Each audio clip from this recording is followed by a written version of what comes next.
Hello and welcome back to Hollowponds Solo Sagas, and today we are continuing the adventures of Staff and his team in Twilight 2000.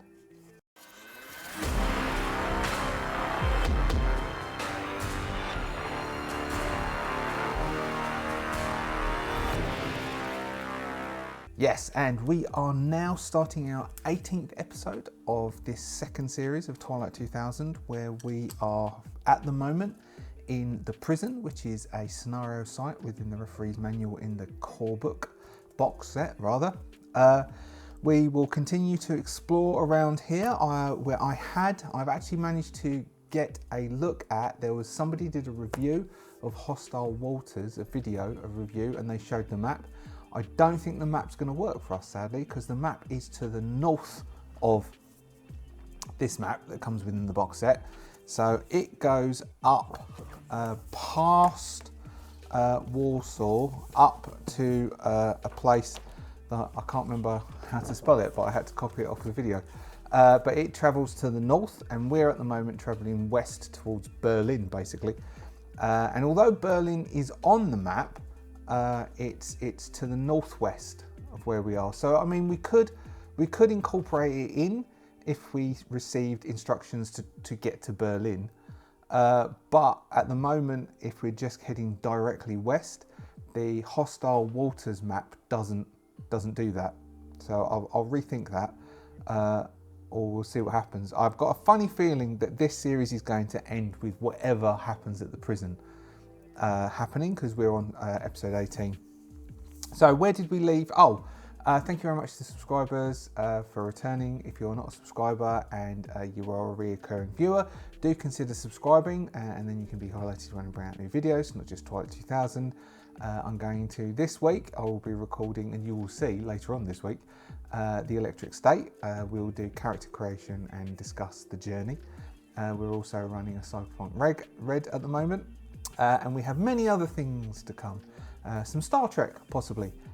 Using the solo Star Trek thing, Adventures Log or Captain's Log, something like that. Anyway, if you would like to subscribe, that would be awesome. If you'd like to subscribe, thank you very much to the Adventurers Guild, who support me continually, not just by being a member, but in lots of comments and very positive vibes within our community, I like to feel. Jacob went to try and investigate the Borowski brothers by digging around in their quarters, in their little sectioned out sort of cube area where they sleep, but he got caught. He got into a scuffle with some people who overpowered him, and he was taken off supposedly to see Rasputin. We have Staff has been following the Borowski brothers and kind of I think from memory he lost track of them, but they were definitely seeming to be looking for someone. We also decided that the agent who knows about the information has spotted, the friend of Cutler's arrives, has spotted Staff, knows that he's Special Forces and has been following Staff. We created a clock for Cutler and this US intelligence officer coming to heads. We also have a whole bunch of Soviets, including a T-72 tank and various other stuff, outside wanting to take the prison because of the fuel production facilities within the prison. And we know that there is going to be a storm in the evening shift, where a whole bunch of refugees are going to turn up. Rasputin is going to decide if he has to turn them away or accept them, but they will push the capacity of the prison and possibly cause problems at the prison. So we have quite a lot that's going to happen within the next sort of half of a day. We're still on the 19th of May. We just finished the day shift and we're moving into the evening shift. So every shift we discussed that we were going to do a clock. And this is the shift I do believe that Jane and Jack will be released, and McCoy will also be released. So that means everybody is out within the prison, no longer in the hospital facilities. Jane is considered recovered from her collarbone fracture, so it's not affecting her anymore. And Jack's elbow and his ruptured kidney wouldn't have been affecting him anymore. According to the rolls, in reality, I think it'd take much longer than this. But Jane still has her damaged leg, and the doctor fouled on the roll to try and improve the support of the leg, reducing the minus for mobility. So Jane still has a -2 for mobility. So we have 2 clocks to go through. We have the clock for the Soviets, which is 4 dice. How the clock works is if we roll the miss, a 1, the die comes out of the clock. Once there are no dice left in the clock, the event triggers. This is the Soviets wanting to come into the prison and take the prison. No, they're still being held back by the Polish forces at the door, the wolves at the gate. So there's 4 left on that. This is for the US agent catching up with Cutler and something triggering off. Nope, nothing progresses with that one either. So we still have a dice pool of 4 and 3 going into the night shift. So the storm will begin to pick up. So we won't roll for it. We're going to say that we're going to start having stormy weather starting to pick up as we come into the evening shift. Staff has heard that Jacob has gone up in front of Rasputin. Now Jacob and staff were asked to investigate the murder of the con man Jacob, who we don't know is a con man, but he got caught doing it. So staff potentially has heard about this. So anyway, we're on this shift. So what will we do?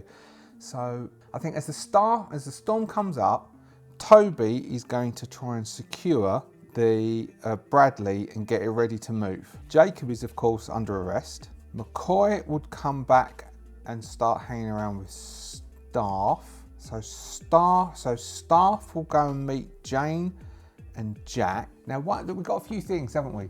We've got, so some of that will be cuts because I'm thinking. So we know there's stuff going on with the Borowski brothers and we know they're looking for something. So possibly asking around might help. So staff might see if Jane can try and ask around because that might help staff out and they might get more information off people. But staff might also just be getting bored of the whole thing and might just want to go and confront the Borowski brothers. He might, now he can go mob-handed with Jane and Jack. Well, let's see. Has staff heard that Jacob, has word come back to staff that Jacob has been arrested? Like Jacob's gone up in front of Rasputin. The probability is high. Now the problem is if they lose on this stormy night, Jacob might get put up as a punishment because Rasputin has to seem hard. So we'll have, so it's a 50-50, isn't it? So we could go, is it a 50-50? Well, people in the prison don't really know staff yet. So they might not want to tell him. So we'll say if it's a diamonds, or how about, no, we can go like, what would we go? So a quarter would be, all right, a red suit, 8 and above. Red suit, 8 and above is helpful. Helpful, very helpful, life-saving. Red suit, 8 or above. Here we go. We've got diamonds 9. Oh, sweet. So we'll have this bit. So staff will originally be planning to explore. So let's say he can spend a little bit of time. So Jane, Jack, and staff will explore, and then that gives them an encounter.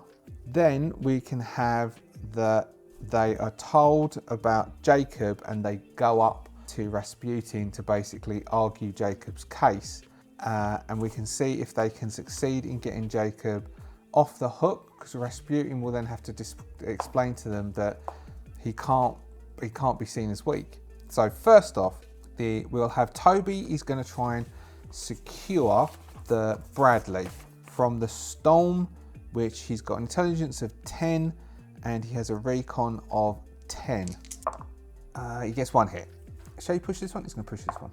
He gets 2 hits. So if they need to do a runner, we will give them an advantage because Toby has got the Bradley ready to roll because he can feel the storm coming. He's feeling as though there's something coming. He can see that the Soviets are beginning to put pressure on the Polish, that they're skirmishing and there's little shots going off. He can see the T-72 is getting readied up. They're doing final readying for a push. Toby can feel that this is getting close and he's getting worried and he's getting the Bradley ready to roll. So it's ready to go. We have, so let's do, Jacob is going to try and argue his case. He might not be allowed to. He doesn't have very good persuasion anyway. He's got a D8, D6. Nothing. He can't push it. Well, he could push this one. All right. No, okay. And he gets 2 points of stress because of the 2 failures. which actually works quite well. So he's bound up. He is in an antechamber outside of. We'll give him an extra hit point as well, because him trying to argue the case is basically meant he's got a kicking. So Jacob is not looking in a good way. He's a bit battered and bruised, which is how Staff, Jane and Jack are going to find him. So we've got Staff, Jane and Jack are going to explore the prison. We'll give them an encounter, plus we will roll the Cutler Agent pool again. Okay, 1 comes out, which goes down to 2, that's all right. I like it when the pools change and it goes down and things progress, because that Soviet pool has stayed at 4 for the last 3 rolls. Right, what happens whilst they are wandering around? Oh, good. 2 prisoners get into a deadly fight, prompting a sermon from Rasputin and a funeral. The survivor is flogged. Oh, it's written here as demonstrating. I must have cut and pasted it wrong. Demonstrating always not peaceful in this kingdom of heaven. Right, nice. Okay, so we will have, as they're walking around the prison, they're starting to talk to people. So they've gone into the common area. Now, what does it say? 2 prisoners get into a deadly fight. All right. So cut into the common area, which was this area here, between the two. Normally, I think I hold it this way around, which is this area here. They're talking to people as, let's make, who's got the best empathy?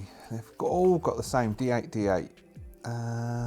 So I'll just roll a D8. As they're walking around, do they sense something's kicking off? Yes, they do. So we'll go 1, 2 is Jane, 3, 4 is Staff, 5, 6 is Jack. 1, 2 is Jane. So Jane seems to sense that something's kicking off, and she takes her knee. So what is there? So her hair would have grown out a bit. She hasn't shaved her head in a bit because she kept her head shaved. It's been about a month, so her hair's growing about, is short and sticking out, so it's not shaved because she keeps her head shaved. She would move over, so she's still wearing her fatigues. They've been cleaned and patched up. Her brace has been oiled, but it still causes her pain, which is her leg brace, because her lower leg is useless without the brace. So she would be sensing that something's going off. Maybe, because I think in this background bit, there's a picture of some people playing chess. Maybe there's some, this is the sort of area that I produced for the, an AI produced it. Some people get really angry when they hear an AI did it. But surprisingly enough, I don't have the money to commission an artist to do pictures. And pretty much, if I didn't get an AI to do that, I would have just picked some stock footage off the internet. So there's not much difference between the two. Nobody lost money in making that picture because I don't have the money to pay someone to make that picture. Instead, I typed it into a little prompt thing and it popped up within a millisecond for nothing. Anyway, I digress. They're starting to get a bit heated as they're playing chess. And Jane's like, Staff, something's going on here. It's all right, mate. Just leave them be. All right, McCoy, what are you looking at, mate? Come here, mate. Come here. And Jane sort of like slowly moves over as these 2 blokes, one flips over the table and stands up and pushes the other bloke. And the other one reaches into his boot and pulls out a knife. As the other one steps back, knocks someone who's eating their food to the table and grabs the knife that they're using to eat. And these 2 people square off up against each other. This would be the 2 prisoners get into a deadly fight. As they start to square up, Jane sort of steps forward, trying to move quickly and intercept them. She can do a mobility check. She has an A for agility and a D for mobility, but she's -2 because of this, which drops the 12 to a 10 to an 8, which drops her to a D8. She's going to attempt to get in the middle between them, failing. She won't push it. So as she steps up, they both clash against each other. We will have them both do an attack against each other. And actually, let's make one of them is going to be the Marauder and one's a civilian. The Marauder is going to do a close combat attack against the other one. D10, D8. Failing. The other one won't need to dodge that one, but he would have declared it. He's then going to close combat back, which is a D8, D6. So this is the one who grabbed a knife off of someone who's eating. He fails as well. So they're both sort of circling each other, making slashes. Jane is going to attempt to get in the way again, failing. They will both get to have another go at each other, and then Jane is going to step in. The Marauder missing, the Civilian missing. Because they're NPCs, they don't push. This is where Jane is going to now get involved, and possibly Jack and Staff are going to come from where they are in a separate part of this area and get involved. The Marauder is on a 2, the Civilian is on an 8, and Jane is on a 1. Couldn't have asked for better, could you? So, the guy who took the knife from his boot, Jane is going to grab, let's see. Jane is going to grab, they've got like melee weapons, we've got a bottle. What could I say could be used as she's going to grab a chair. She's going to grab a chair, step forward and try and smack the Marauder across the back of the head with the chair to put him out of action. She has a D10 for, is there something she could use as a bat? What could we say she could use as a bat that's in that room? Child could have a bat, but not really. Probably more likely it would be a bottle. So she's going to use a bottle. At least the bottle's got a 2 for a crit, which is pretty awesome. So she could crit him. So she is going to step up, doing a D10, D8. She grabs a bottle off the table next to her, steps up to the geezer. As she steps through, she ticks it at the bottom of the table and then puts it straight into him to try and put him down. This might get her into trouble. She's going to push that. She might cut herself, of course. Getting 1 hit. The bloke is going to... Is he going to defend against her? Yeah, all right, he will. So he then defends against her. They have a D10, D8, don't they? He defends against. So she steps up with the bottle. He then moves to the side. He's now used up his defense. The Marauder will go against Jane instead of against the Civilian. He gets a D10, D8 against Jane. 2 hits against Jane with the knife. This is awesome, isn't it? So Jane is going to use her quick action so we could do that attack. Yeah, all that. So she's going to dodge with her quick action. Come on, Jane. Push that. Oh, nice. Jane, even though she is hampered by the brace, dodges out of the way of the knife as it slashes across her as she is attempting to defend. The Civilian is now, what was he? He was a D8, D6. Going to catch the Marauder unawares and does it badly. Stabs forwards with the knife and it doesn't really catch him. It just tears through his clothes. Back to the top. Jane is a bit peeved that this bloke defended. She will then step forward again. Maybe we'll have Jack. Jack will now get involved on a 4. So we'll have Jane is going to step forward again. She gets 3 hits as she pushes this bottle into this, tries to deflect the knife arm and pushes the bottle into the side of the Marauder's neck. The Marauder, who has the same, 2 defense, that's not bad, but still 1 gets through. So the knife does 1 point of damage. So the bottle does 1 point of damage, slicing, how many hit points does he have? 5. Slicing the side of his cheek as she steps away. So that was his defense. Now we have the Marauder. He starts shouting and screaming at her in Russian. 1 hit. She then gets to defend. 1 hit. So she is dodging against that. We now have Jack is going to step in and Jack is going to attempt to grapple, which I will quickly look up. He's going to attempt to grapple the Russian dude and hold him still, screaming at Jane, don't kill him.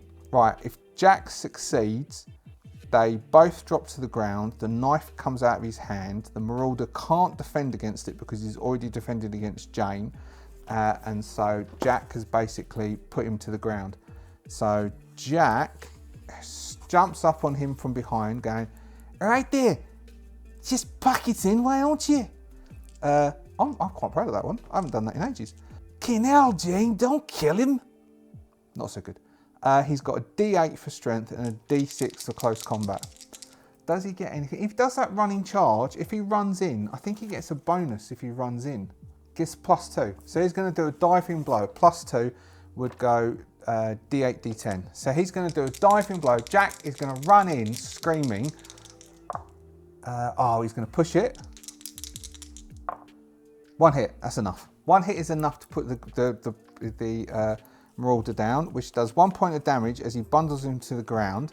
The knife goes skittering across the floor, and then we've got the civilian who is going to run up and try giving the Marauder a kicking because he's a civilian with big boots on. He gets 1 hit, so kicks the Marauder as that goes down, and this is where Staff is going to step up. McCoy is going to start barking.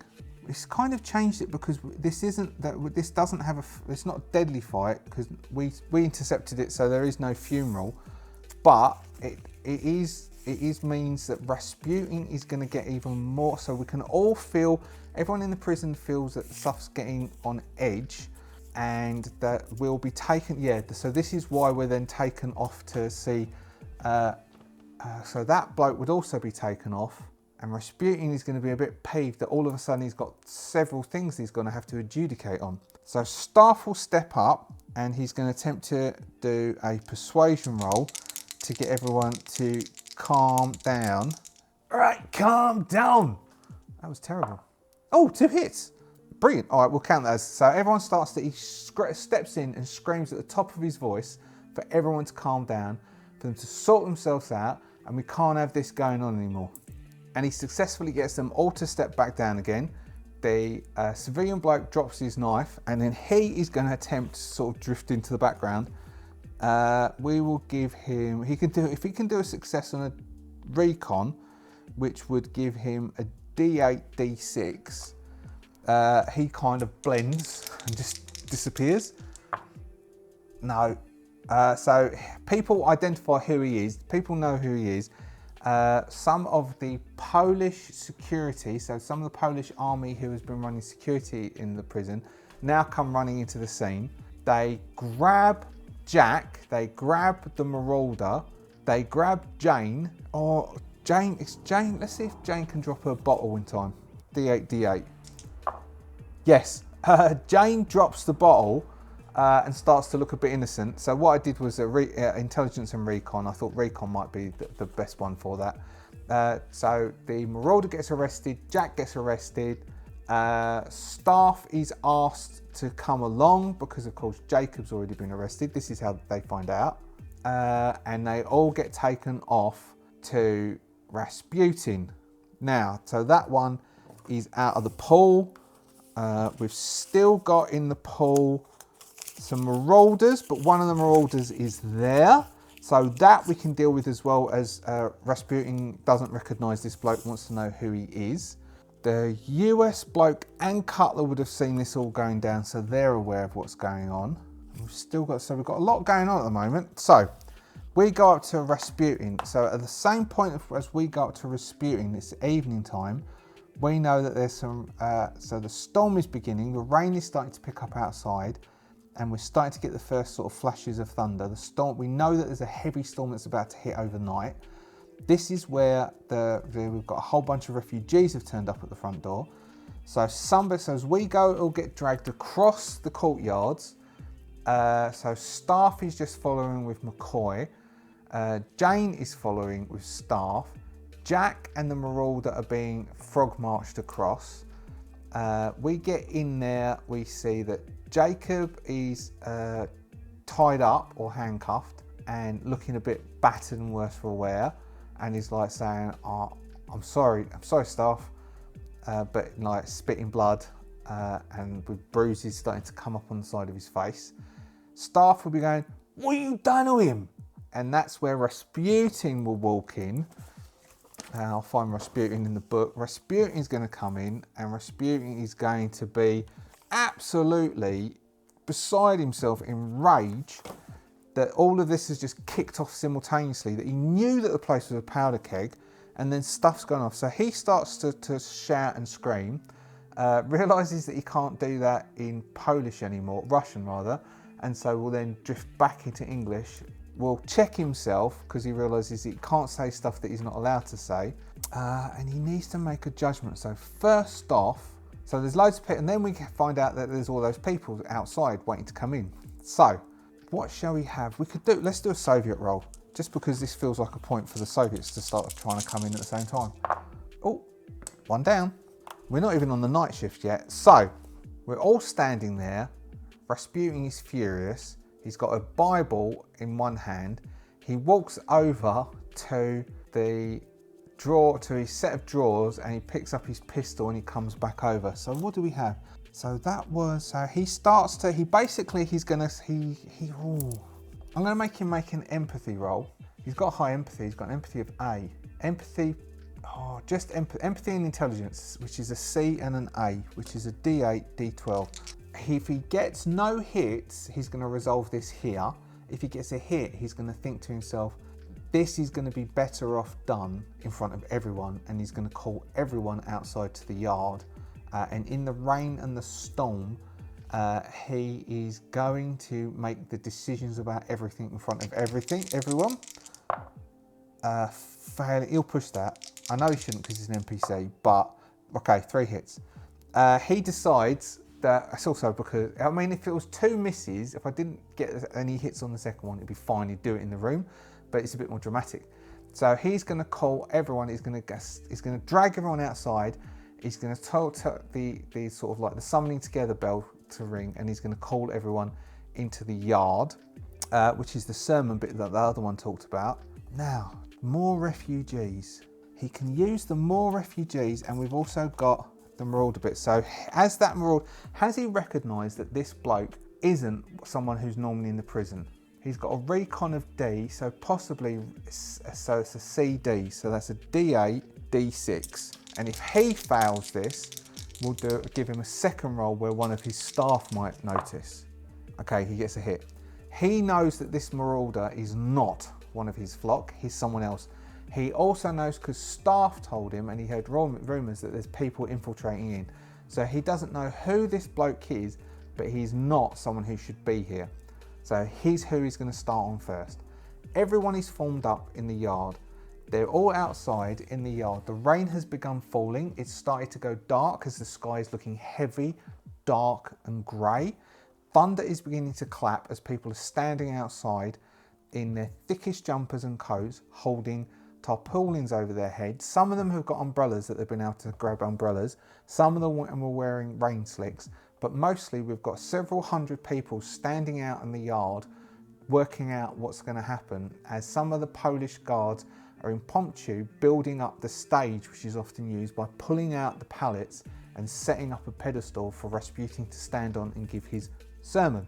The prisoners, Jacob, Jack, the marauder, are being held by Polish guards as Staff and Jane are standing to the side with McCoy at Staff's feet, as those 3 are being held by prisoners.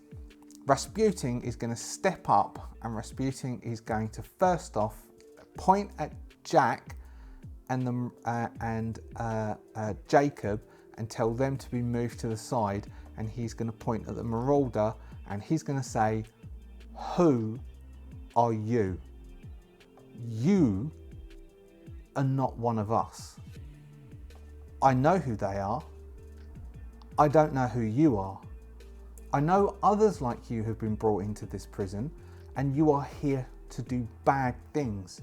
You are here to do evil work and bring this prison to its knees, and I cannot allow that. I have to be the hand of force. I have to make the hard decisions to keep everyone here safe." Then he'll turn and speak to the congregation who are there, his congregation. He is going to roll a D12 for empathy persuasion. He does have psyop, so this would give him, I think, a +2. So we'll give him an extra, we'll give him a D6 on top. Shouldn't do this. He gets 2 hits. So 2 hits, he speaks to the crowd. I am here to protect you. If you follow my word, you will be safe. I am a hand of a greater being. I am a hand of a greater force who spoke to me directly, and I act in all of your goodwill. He jumps down from the pedestal and steps towards the marauder who's being held there by the Polish the soldier. You must be cleansed from us. He draws his pistol and he executes him. And as the body falls to the floor, he just turns and steps back up to the pedestal. Now I have to deal with more things happening. You two. You have been asked to help us. Why did you do what you did? Now Staff is going to attempt to step forward, this in front of everyone, and persuade them that Jack was just trying to protect his flock.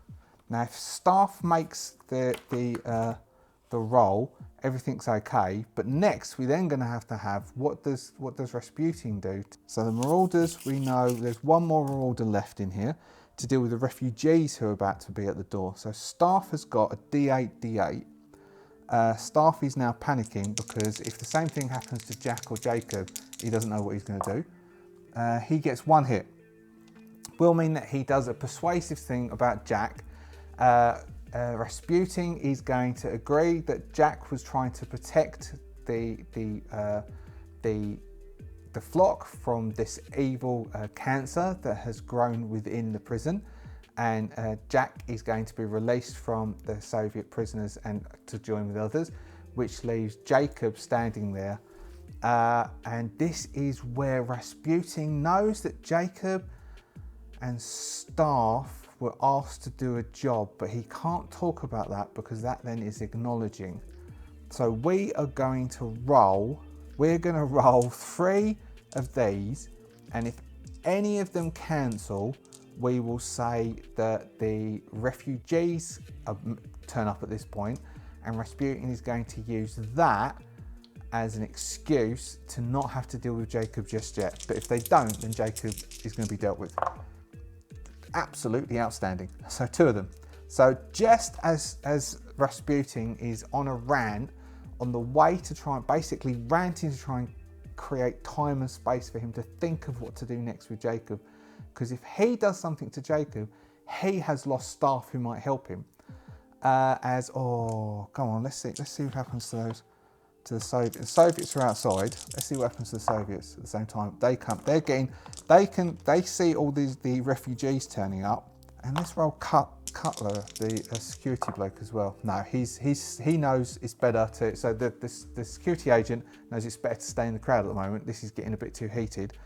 Cutler is keeping his head down. The Soviets, on the other hand, on the outside, can see all these refugees have turned up at the prison. They're thinking, wait, this is the opportunity, because if they get more forces, we are not going to be able to do anything. We need to go in now. As the storm picks up, and then Rasputin is going to have to decide what to do with all these people who've turned up at the door. This is going to be bad. If he lets them in, there's not enough food, and he knows it's going to cause something outside. But he's trying to be a good man, but he's just proved himself as being a tool of force. So possibly this is the moment where he can then turn them away and justify that he's doing that for the good of everybody else who is here. So he's going to attempt to make a persuasion roll. He normally gets, I think Psyops is +1, so he will just get, I'd give him a -2 because he's trying to basically prove that it's difficult to do. I don't know if we have that in this.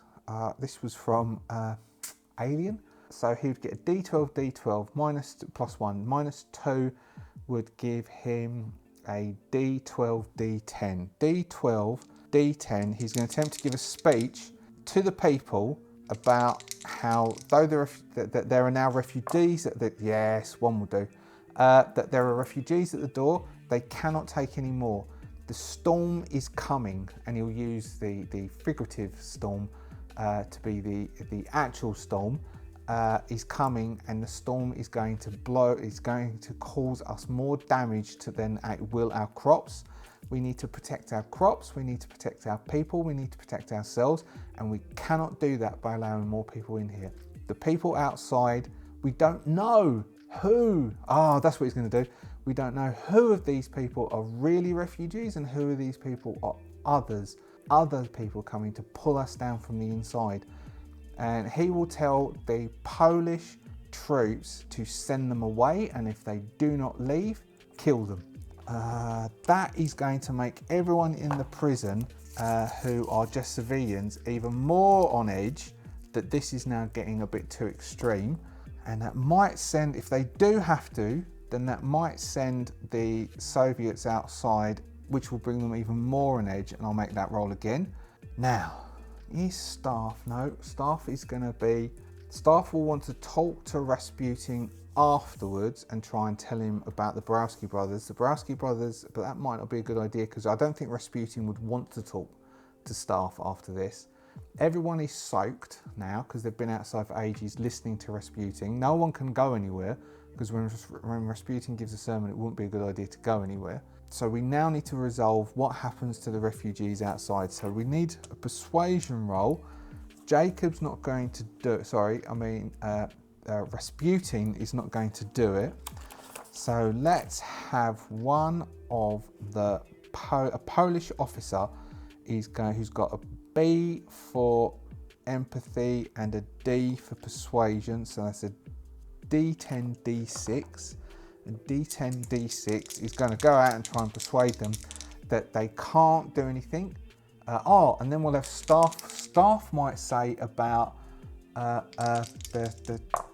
yes. Okay, one hit. Okay, Staff will step forward. Staff is going to step forward and talk to Jacob, and which is a bit out of place, and it might be frowned upon, but he's going to attempt to step forward and say that to save, he's going to mention Rocklaw.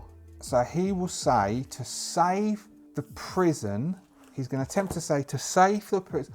He's like, all right, I'm sorry to speak out of turn, Governor, but I want to give you some information that might help you with the difficult decision of what to do with the refugees who are outside your prison, your haven.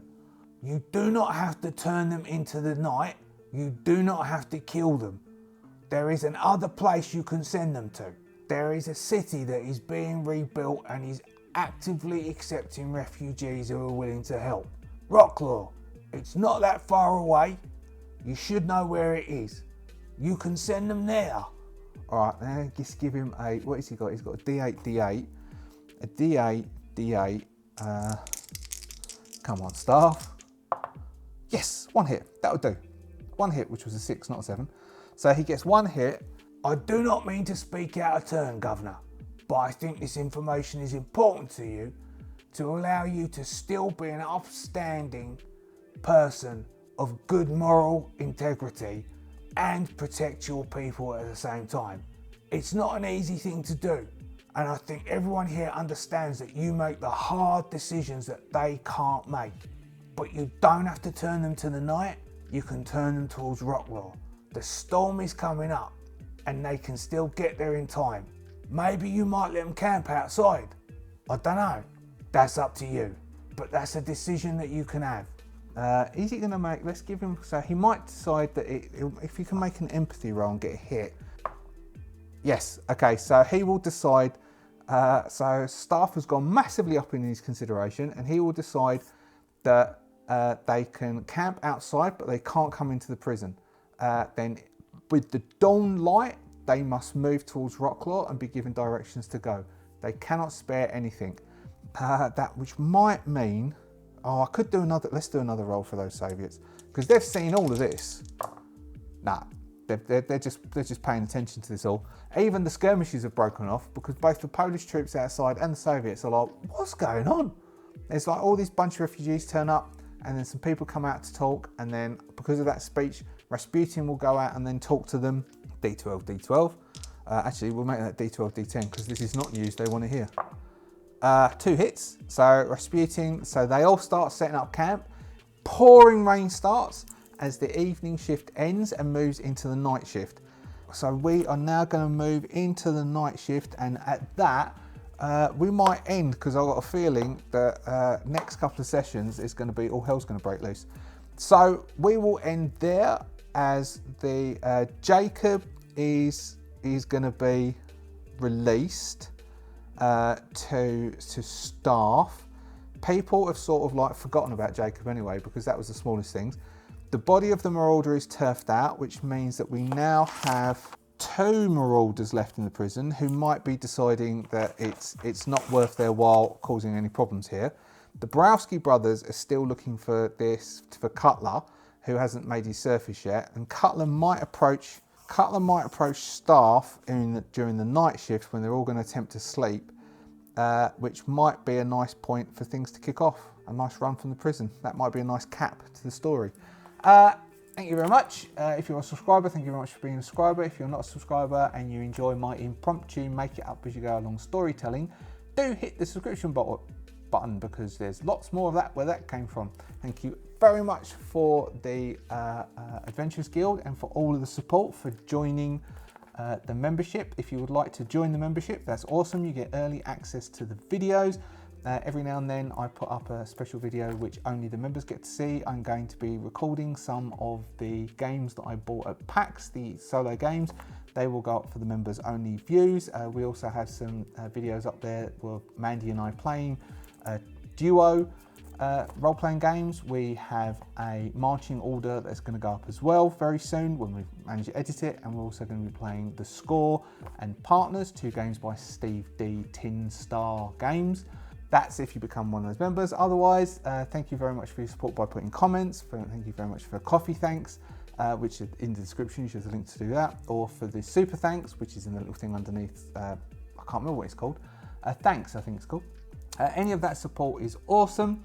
If anyone can think of a way of me creating a map at the right scale and detail for west of the map that comes in the box set, that would be awesome. Or if you know that somebody else has done one to be used with Twilight 2000 and you can link that, then that would also be awesome. I also have a newsletter that you can join on the website. The link is in the description. I'll be sending out various different PDFs of things and a weekly, monthly blog of my outside thoughts and the other stuff I get up to. That's also awesome. And I think that's enough selling of myself, don't you? And probably most people have turned off by now. And so if you haven't, thank you. I'll see you next time.